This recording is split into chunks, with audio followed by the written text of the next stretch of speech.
My mistakes as a mother had been accruing over time. Now her teenage daughter confronts their rocky relationship and discovers a woman she barely knew. The book is meant to be a little bit of a permission slip for women. Even now, it feels complicated, the way everything always is with my mom. Like Mother, Like Daughter, the CBS New York Book Club's Reader's Choice.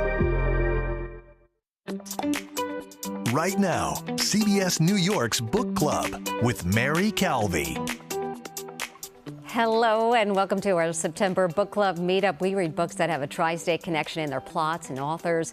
Thousands of you voted for our last Reader's Choice. The book is about a New York City mother and daughter and how their complicated relationship takes a dangerous turn when the mom disappears and her daughter uncovers her secret life. Book Club producer Danielle Parker will share questions and comments from our readers during the show. Hi, Danielle. Hi, Mary. You know, when we first started reading Like Mother, Like Daughter, the author Kimberly McCreight told us that while her book is a mystery, it's ultimately a story about how a mother and daughter try to heal the rupture in their relationship before it's too late. And that was something that touched our readers during our Zoom. Alexandria, in fact, marked passages in the book. Mother I knew learned how to laugh at so many unfunny things. As together as she was, she had these horrific things happen to her. And I think she was, in her way, she was trying so hard to protect her daughter. Mothers always want the best for you, for their daughters. I know my mom did, and things that I had done when I was younger, or boys I was involved in that, they're not good enough for you, and then she was right. When you finally see what the end is about, it really fits together, you know. I think it follows through on the title of the book, Like Mother, Like Daughter. That's right. That's what Roberta said. Like mother, like daughter, indeed. These are women who go through a lot, forcing them to reveal their strengths and their vulnerabilities. And that gave us a lot to think about, Mary. Yeah, and us as well, Danielle. I love a book with emotional suspense, and this one had me throughout as it searches for the truth behind a mother's disappearance. I had the pleasure of finding out the truth behind the author, Kimberly McCreight, who is New York City through and through, when we met at one of Manhattan's outdoor gems. In a city where dreams really do come true comes the story of Kimberly McCreight. I couldn't find a job, but I was interviewing, and meanwhile I started writing Reconstructing Amelia, and I was working on it, and I just thought, I'm just going to keep writing because I can't find a job anyway. And the rest, as they say, is history. The author's debut novel, Reconstructing Amelia, not only hit the bestseller lists, it was optioned for a movie. That was all a dream come true, kind of every stage of it, and the best, not the best part about it, but it didn't actually look so good in the days leading up to the publication. Like there's a lot of fanfare when it was acquired, but then there were not, the pre-publication reviews were like just okay. And this is the reality of this business, you know, and you're like, oh no. And then 24 hours before the book came out, Entertainment Weekly reviewed it and said it should be compared to Gone Girl and gave it an A, you know, review and all this stuff. And that really changed the trajectory of that book and my career. I met McCreight on the High Line, a 1.5-mile public park on the west side. Built on a historic elevated rail line above the streets of Manhattan, it offers a one-of-a-kind view. The author, too, provides a unique perspective on the city in her writing. Even my mom follows the NYC neighborhood uniform. She's working part slope mom, through and through. Think Vince sneakers that cost $200. Never Gucci, even though she could afford them, because that would be in poor taste. Her latest book, Like Mother, Like Daughter, her 8th published novel, was chosen as the Reader's Choice for the CBS New York Book Club. And I don't really have a lot of options for respectable Upper West Side young lady, especially because I'm not 100% sure it's even a thing. Upper East Side? Definitely. Even I know that's some version of Chanel. I really can't think of setting my books anywhere else. Like I said, I feel like they are also a character in their own way. I also think people don't always understand New York City, and so it's nice to be able to write about it in a way that is so close to my heart. And I feel like I know it so well, and I know it from all different stages of my life because I was a teenager here myself. I was in college here, so I feel like I know all these different sides of it. McCreight's novels are page-turners, gripping and suspenseful, but they also deliver a powerful message. In this one, the truth about the relationship between mothers and daughters. I just think we need to get to a space where we take mothers off of a pedestal, because I think we only suffer if we're up there. Moms everywhere are going to really enjoy that moment, that it's okay to not be perfect. Yeah, and I really, it's amazing to me that even now, with as much as we know and as much as we talk, right, with social media, and there's like so much of people being more honest, that still it persists, you know, this idea that at any stage that there's some right way to be doing it, when we're all different and our children are all different. They're trying to survive. They're trying to make it through, and it's not easy for either of them.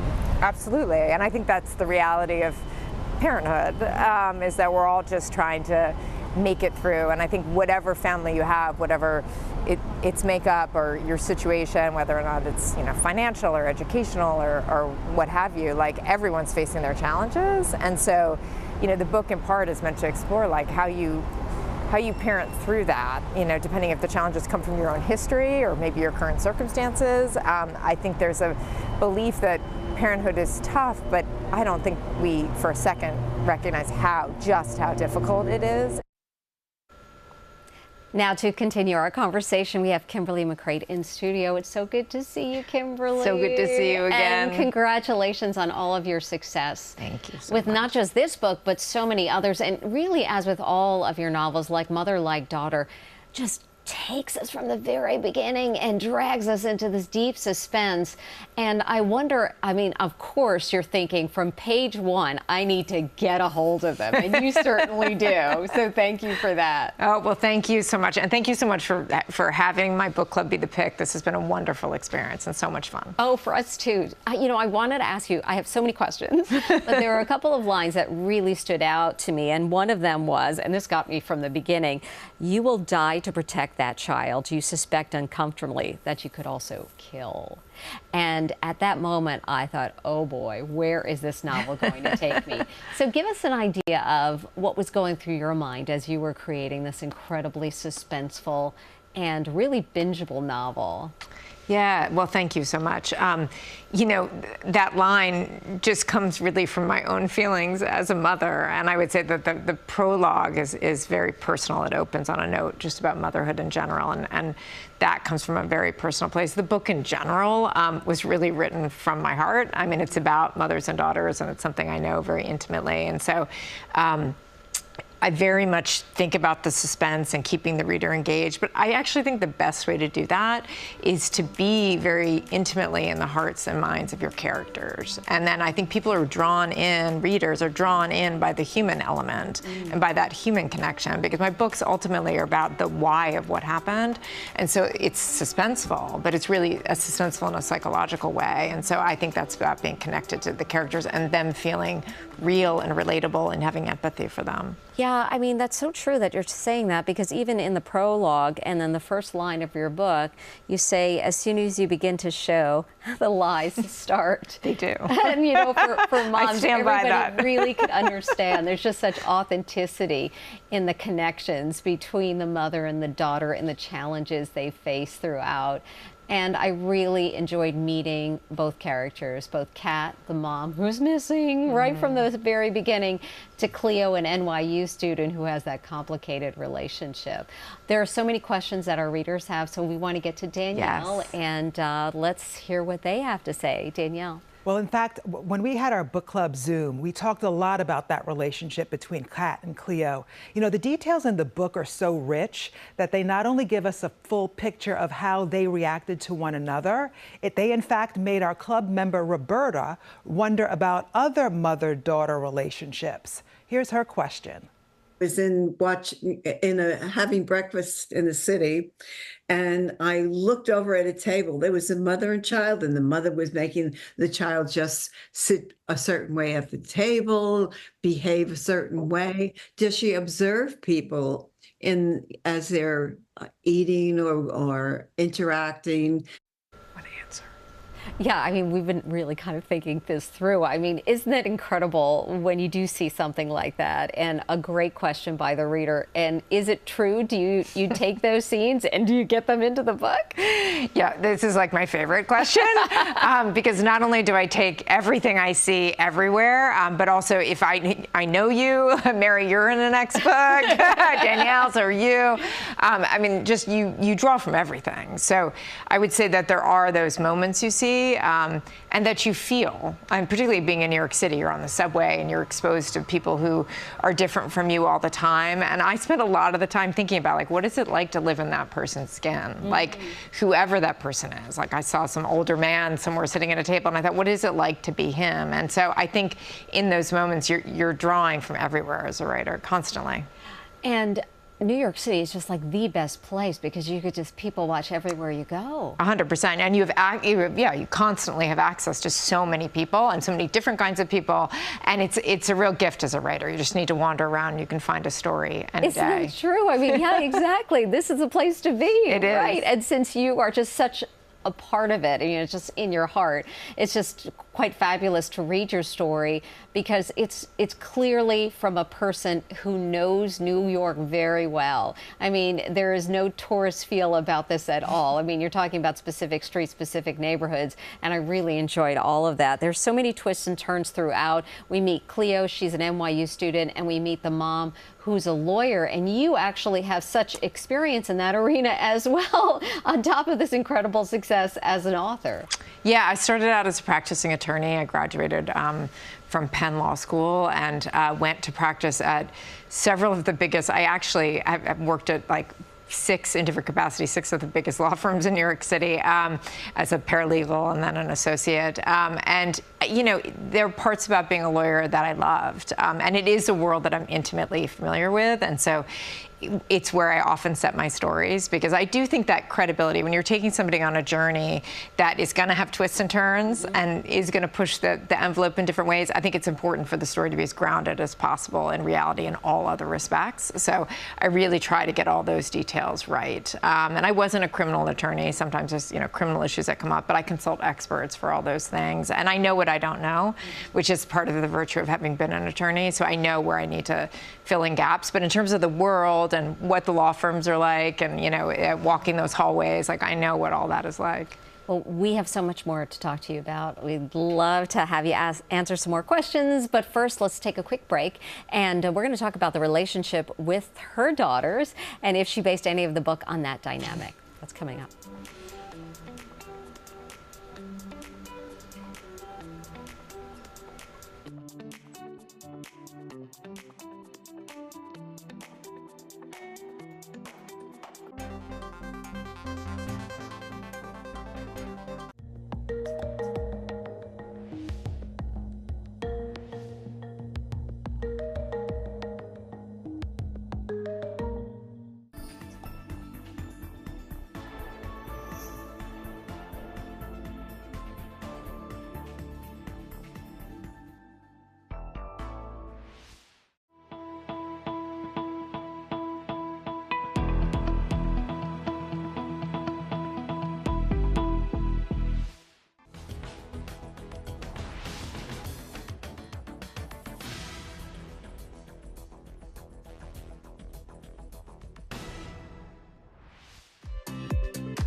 A lot of surprises at the end. I liked her line about a lie of omission is a lie all the same that was in the book. And the bathroom door. I really, really enjoyed it. They should make it into a movie, in my opinion. Well, I think it's a good opinion because we think it would make a great movie too. So is something in the works, Kimberly? There is a TV show in the works. Oh, so this it is has, so yeah, exciting. it has been optioned, and it is, I'm a part of the development process of that. So it's just getting started, but I'm really excited about it. The team I'm working with, and eventually it will be announced, and it's very exciting. Congratulations. Thank you. Speaking of the beginnings, you were one of the very few authors who had just such tremendous success from the very first page that was printed. I mean, Reconstructing Amelia just took off. What did that feel like for you? I know there was so much work before it went to print. Right, which is a piece of it. So, it looks like, my first book out of the gate was just a wild hit. But of course, there were 4 books before that went unpublished. So by the time you get to the book that is actually sold, you're mostly struck with terror that somehow somebody's going to take it from you most of the time in that lead up to it. But I did get incredibly fortunate. I worked with a great editor and got very lucky. There's a lot of luck in publishing about when something comes out and how it strikes a nerve, and you can't predict that, regardless of what people think, that you're writing a book to fit a marketplace or whatever. You're not, because you're writing it years before those trends have taken place. So it actually was, a bit slow going at the beginning. The book was acquired with a lot of excitement. It was a 2-book deal, and there was a movie option with that, and that was very exciting. But it wasn't until about 24 hours before the book was published that Entertainment Weekly came out with this. And I can actually remember where I was sitting with my 2 daughters. Please tell me, yeah. So I was sitting in a pizza place. My 2 daughters were very little at the time. And I was like, okay, so it's over. It's fine. I wrote the book. This is success. I'm giving myself the whole, this is still success in your speech. own mind. Yeah. While trying to be normal with my daughters and not freak out while they're, being kids. And I can remember the alert, it was a Google alert popped up on my phone that the review for Entertainment Weekly had come out. And I just remember bolting upright, standing upright as I read it. And it really, it was a guy named Henry Goldblatt, who was the managing editor at the time, who reviewed it. And it really was a career-changing kind of review. And it was like somebody seeing the book in every way you hoped it would be seen. And there's something so meaningful about that. Wow. I mean, what an incredible moment, and just changing the trajectory of everything. Right. Our readers have more questions for you, so I want to get back to Danielle to find out what they are. There's a lot, but I just have to pause on what just happened right there, because we love that you're successful. We love your books, but we also, frankly, love hearing about the struggle, that it took 4 books that are probably sitting somewhere still, that you kept going, fortitude, onward, keep going, keep going. It's a lot of work, people, and if you're lucky, like Kimberly just said, luck sometimes has something to do with it, and then, you have this great book like Mother Like Daughter, and in this book there are some wild moments, all the intrigue and conspiracy, the whodunit and where'd she go aspects. But at the heart, it's the characters that drove the story. It's about their emotions that were relatable. And Laura wants to know how much of it was real for Kimberly. How much of the relationship in the book between, the mother and daughter kind of comes from her own experiences with her daughters? A mother of 2 daughters. I mean, how much did you take from that relationship in this story? Only the parts where Kat is a perfect mother, it comes from me. So that's thing one. Anytime she's great. The best part is when I read reviews, they're like, Kat who's over the top behavior, and I'm like, wait, which behavior is over the top? Yeah, that also seems normal to us. I wouldn't have said any of those things. Just to quote my elder daughter when she was reading this, she got to the piece in the book where it talks about Kat texting her college-age daughter, and she says texting with my mom was like facing a firing squad, and she got to that part and she turned to me and she's like, so you're just her. And so I would say that it is true. I do a ton of texts like that, but in ways it's all us and me, and in ways the specifics are not at all. In fact, my daughters and I are very, very close. We have never gone through quite as a contentious period of time as Kat and Cleo did, but I can ground it enough in experiences we have had. You know, we have had plenty of trying times, and like I can see that. I don't have to understand the exact, you know, exact experience Kat and Cleo had. Those haven't happened in our life. I tend in my books, like the emotional chord will be mine, but the specifics of the story, the action that takes place, isn't something that happened to us or to me. So that's how I ground it. But it definitely just came. I didn't have to do research on that part. I will tell you that. Yeah, and there's such growth in their relationship throughout this book.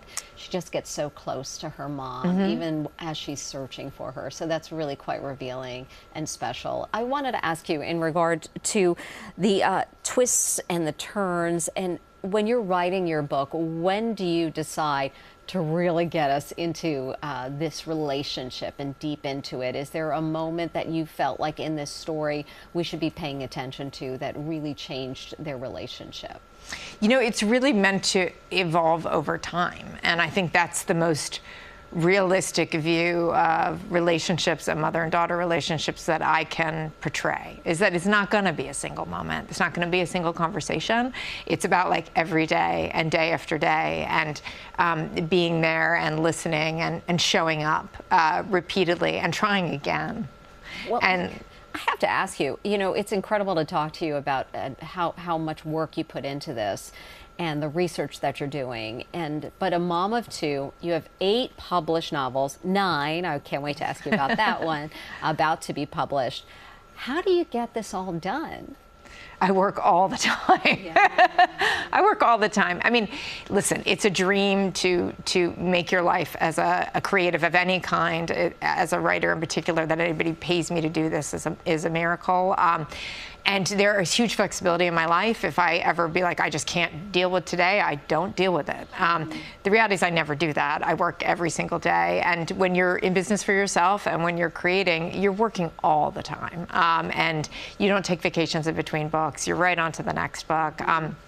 Because you're also making a living at it. I'm not also a professor. This is my life. So I love it, but it's not easy. And I think the idea for aspiring writers out there that you're sitting down every morning like, God, I can't wait to open this computer. That's like never happening. I'm just like, it's just like close your eyes, open the computer, and go. Like I do, from the lawyer background. I mean, I do have incredible tenacity and a work ethic and all those things. And thank you for law school for teaching me those things. But you just have to get the work done, and then enjoy the pieces that are magic and art and the muse and all that stuff. And that is a piece of it, but it's not the day-to-day. The day-to-day is a grind, like any job. And what a better, easier job than so many.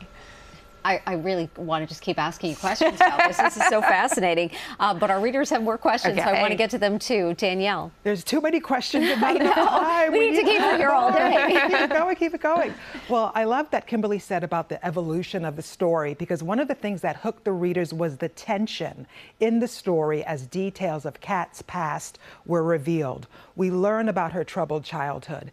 And one aspect really hit home for Sue. Here's her question. She had Katrina in the foster care system. I mean, I was adopted at birth, so I find all of that interesting. So why does she have any history on that, or something in her life that made her want to go in that direction?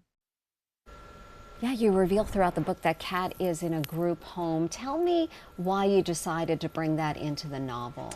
What I find so interesting about that question is, I'm like, did I decide? Like, I don't remember like a moment where I was like, I'm going to do this. I write really intuitively, and so it just kind of, then that's just true as I'm writing. But I knew she would have a troubled childhood.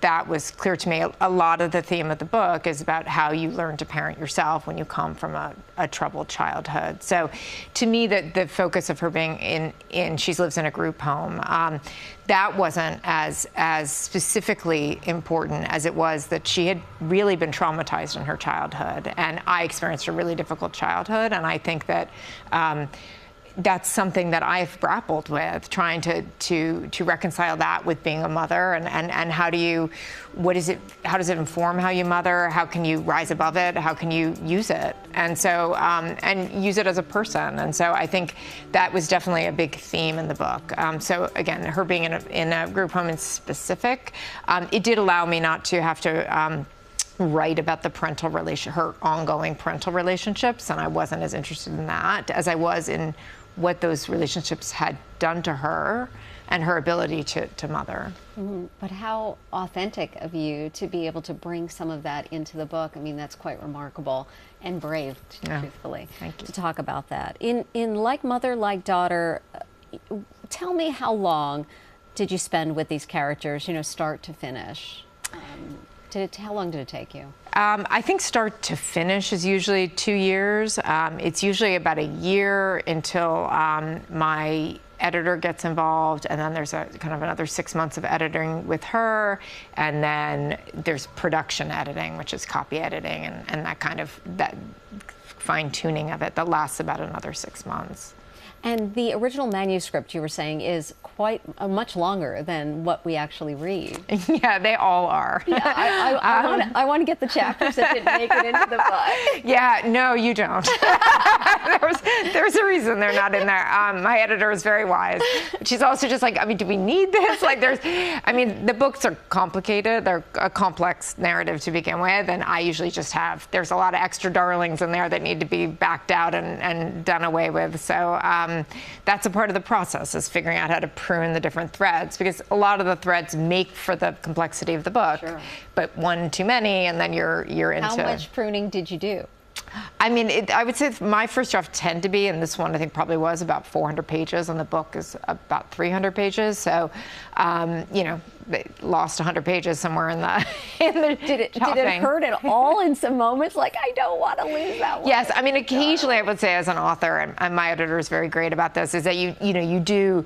There are certain lines when we get down to lines, and I'm like, I'm fighting for that line. There's that sentence is staying. So I will fight for those things. Okay, so what's next? Yes, so I'm finishing up. I finished a draft of my next book, which is called Someone Else's Husband, which is in a similar vein, set in New York City, opens with the murder of a youngish artist, and a man stands accused, a married man. The two met on a hike to Kilimanjaro, and so the story flashes back to that hike, flashes back to the marriage the man has with his wife in New York City, and it's a little bit, did they, didn't they, on the mountain, what really happened, but ultimately, it's really a story about kind of the fragility of love, and I think it has like Mother, Like Daughter, I think it has a hopeful undertone at the same time. All of them have such powerful messages in the end. So we really appreciate everything you do, Kimberly. Thank you. It's been such a pleasure spending time with you this month. I'm going to miss this. I'm going to come back. I'm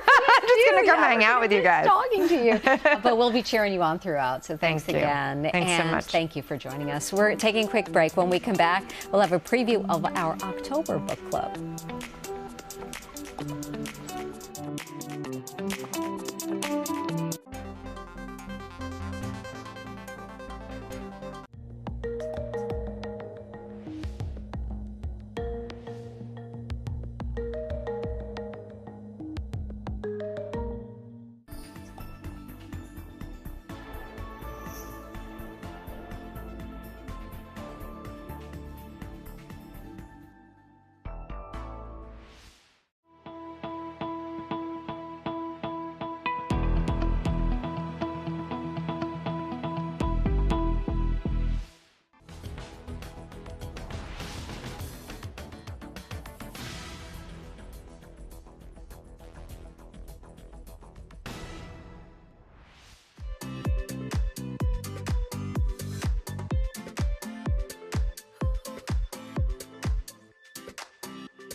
Danielle, we're so excited about this one. The votes are in for the next read for the CBS New York Book Club. More than 10,000 votes were cast for our top 3 fic picks. And you selected Once More from the Top by Emily Layden as our reader's choice. Now, it's about a pop star who must reckon with her past after the body of her childhood best friend, who disappeared when they were in high school, is found. Once More from the Top is a mystery that mixes a small town feel with music, industry drama. Now you can get your copy of the newly published novel and read along for the next 4 weeks. And then we'll celebrate with a big virtual book club meetup where you ask the questions. For a free excerpt of the book, just head over to clubcalvi.com. I cannot wait to get started. Starting it today. Happy fall reading, everyone. We'll see you in October for our next meetup.